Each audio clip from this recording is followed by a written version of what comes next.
दोस्तों welcome to my YouTube channel. आज का जो वीडियो का टॉपिक है अबाउट रविश कुमार, जर्नलिस्ट रविश कुमार के नाम पे। तो दोस्तों शुरू करते हैं। रविश कुमार एक ट्रू जर्नलिस्ट है, एक सच्चा जर्नलिस्ट होने के साथ साथ एक सच्चा इंसान भी है, जिनके अंदर फुल ऑफ ह्यूमैनिटी है।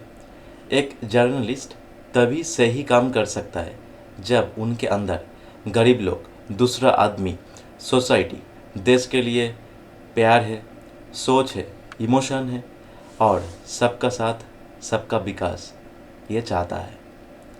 रविश कुमार का जो पुराना कुछ वीडियो है मैं आपको दिखाऊंगा, सभी को दिखाऊंगा। जो वीडियो है ये 9 साल, 10 साल, 12 साल पुराना है, जिस टाइम पे बीजेपी गवर्नमेंट भी पावर में नहीं आया था। और ये सब वीडियो अंधभक्त के लिए प्रूफ है कि रविश कुमार का एक सच्चा, न्यूट्रल, इंडिपेंडेंट जर्नलिस्ट और उनका जो सोच है ये पूरा इंडिपेंडेंट है। ये प्रूफ हो जाएगा क्योंकि उन्होंने कोई भी गवर्नमेंट को सवाल करते हैं, कोई भी गवर्नमेंट को गलत काम, गलत पॉलिसी को क्रिटिसाइज़ करते हैं। और ये करना चाहिए ताकि सिटीजन के पास सही इन्फॉर्मेशन पहुंच सके, सिटीजन्स को जो सोचने का जो जिम्मेदारी ये बढ़ा सके, देख सके और डिसीजन ले सके कौन सा गलत है और कौन सा सही है। और तब जाके एक देश प्रॉपर डेवलपमेंट एक देश को मिलता है, क्योंकि एक देश को प्रोग्रेसिव, डेवलप्ड, अपग्रेडेड होने के लिए देश का जो गवर्नमेंट है उनसे पहले देश का जो सिटीजन्स है उनको सबसे पहले इंफॉर्मेटिव, स्मार्ट, लॉजिकल, अपग्रेडेड होना चाहिए। तो चलिए दोस्तों रविश कुमार का कुछ पुराना न्यूज़ वीडियो देख लेते हैं। प्रधानमंत्री हैं डॉट डॉट डॉट रिक्त स्थानों की पूर्ति करें, फिल इन द ब्लैंक्स। नमस्कार, मैं रविश कुमार। आज यही करेंगे। इन दिनों एक सरकारी गाना चल रहा है, मीलों हम आ गए, मीलों हमें जाना है। इस गाने में एक निराकार सफर की कल्पना है। पता नहीं चलता कि पिछले 9 साल में कहां से चले आ रहे हैं और कहां जा रहे हैं। इस गाने का कल्पित सफर हक पर जाकर खत्म होता है, यानी आप अपना हक मांगा कीजिए जो केंद्र सरकार की तरफ से दे दिया गया है। गाने की इस एक तरफा व्याख्या की गुस्ताखी करते हुए यह भी बता दूं कि फेसबुक पर, ट्विटर पे पैरोडी बन रही है कि मिलियंस हम खा गए, मिलियंस हमें खाना है। थोड़ा सा असली भी सुन लीजिए जरा सा। मीलों हम आ गए, मीलों हमें जाना है। कुछ सपने सच हुए, कुछ सपने सच करके दिखाना है। तो इस गाने में तमाम घोटाले, सुप्रीम कोर्ट की टिप्पणियां, मंत्रियों के इस्तीफे वगैरह नहीं है, जैसे मीलों आने और मीलों जाने के बीच कुछ हुआ ही नहीं हो। जो भी हो, बुधवार को मनमोहन सिंह एक प्रधानमंत्री के रूप में 9 साल पूरा कर रहे हैं। इन 9 सालों में उनकी छवि में बदलाव भी है और निरंतरता भी होगी। आप समझ सकें इसलिए कुछ कार्टून का चयन किया है, कार्टून पत्रकारों की इजाजत से और गूगल की मेहरबानी से भी। 1991 में जब वित्त मंत्री के रूप में सुधार लेकर आए तब उनकी छवि कमजोर, चुप रहने वाले और समझौता करने वाले नेता की कभी नहीं रही। माचो मनमोहन सिंह जैसे ग्राफिक्स बनते थे।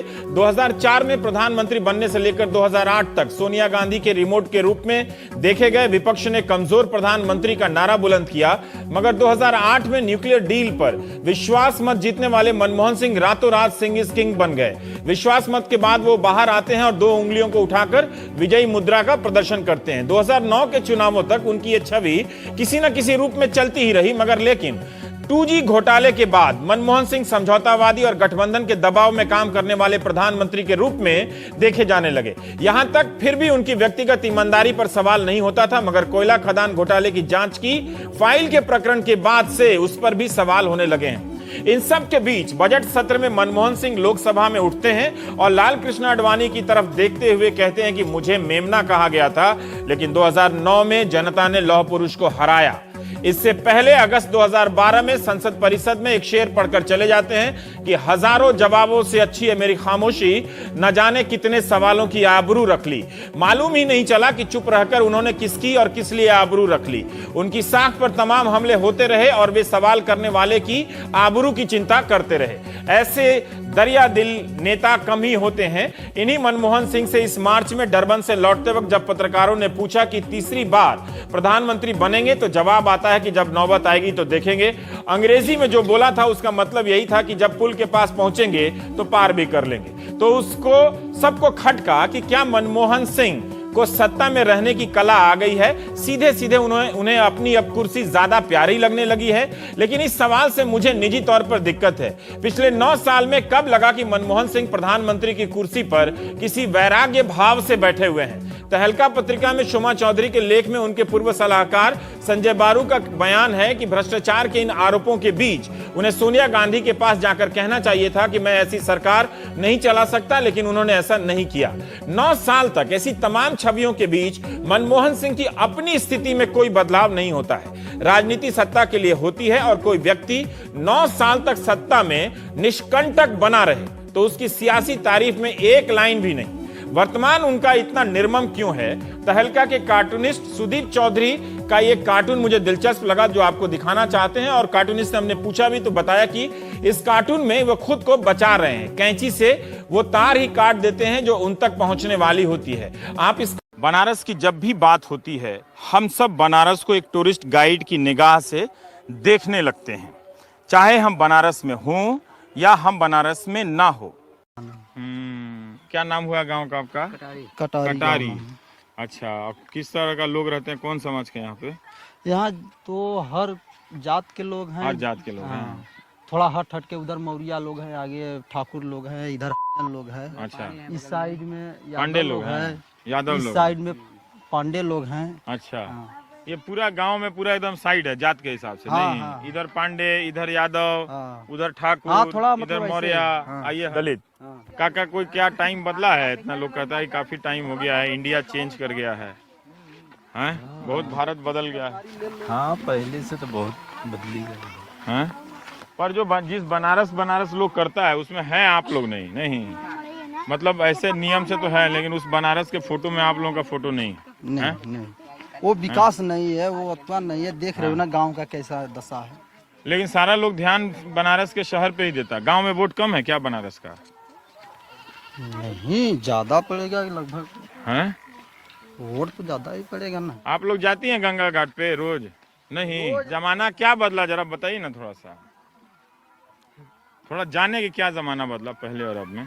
पहले से बहुत है बदल गया। क्या, जैसे एक आध उदाहरण देके बताइए। उस छवि के साथ के कारण जो बनारस का जो दूसरा हिस्सा है उसके साथ बड़ा अन्याय हो रहा है। ये भी एक बनारस के हम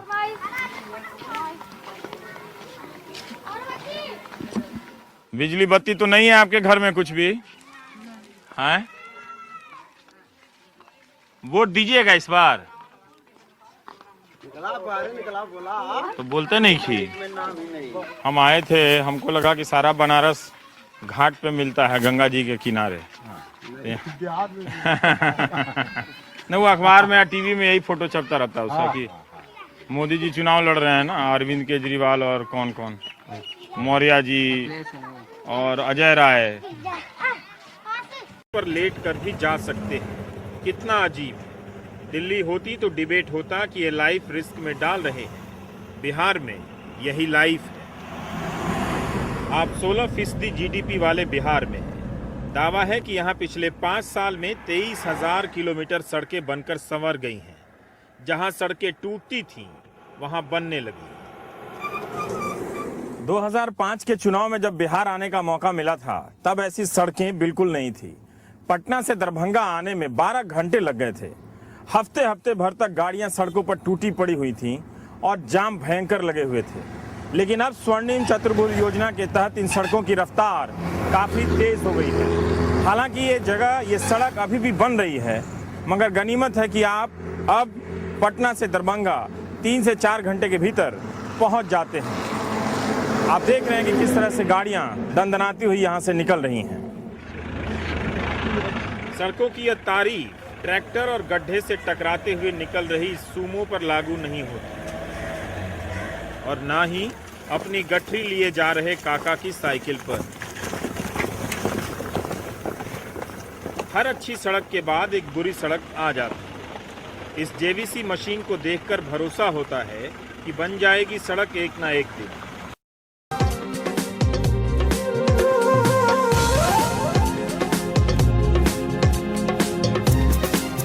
नमस्कार, मैं रविश कुमार। क्या यह बजट चिदम्बरम के 2008 के चुनावी बजट की तरह ही चुनावी रहा? अगर चिदम्बरम ने चुनावी योजनाओं पर दिल खोलकर पैसे नहीं बरसाए तो क्या उन्होंने बाजार को खुला मौका दिया है?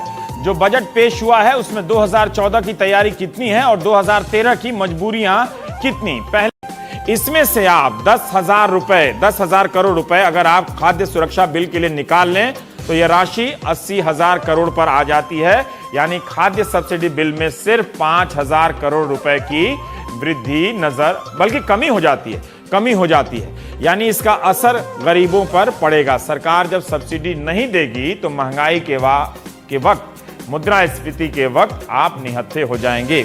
सरकार कहेगी कि विकास के जरिए महंगाई दर कम हो जाएगी, लेकिन आप पेट्रोलियम सब्सिडी का भी हाल देखिए। आंकड़ों को समझेंगे नहीं तो बजट जिंदाबाद मुर्दाबाद के नारे में ही निकल जाएगा। तो दोस्तों, आप सभी को मैं रिक्वेस्ट करूंगा मेरा चैनल को सब्सक्राइब करने के लिए, क्योंकि बहुत सारा व्यूज़ हो रहा है लेकिन सब्सक्राइब नहीं हो रहा है, कम हो रहा है। तो मैं आपको सभी को रिक्वेस्ट करूंगा सब्सक्राइब करने के लिए, क्योंकि यूट्यूब का एल्गोरिदम जो प्रोसेस है ये हेल्प करेगा। जो मेरा इन्फॉर्मेशन है ये काफ़ी सारा जो मैक्सिमम लोगों तक पहुंचने के लिए। तो आपको सभी को रिक्वेस्ट करूंगा प्लीज़ आप सब्सक्राइब कीजिए। Thank you.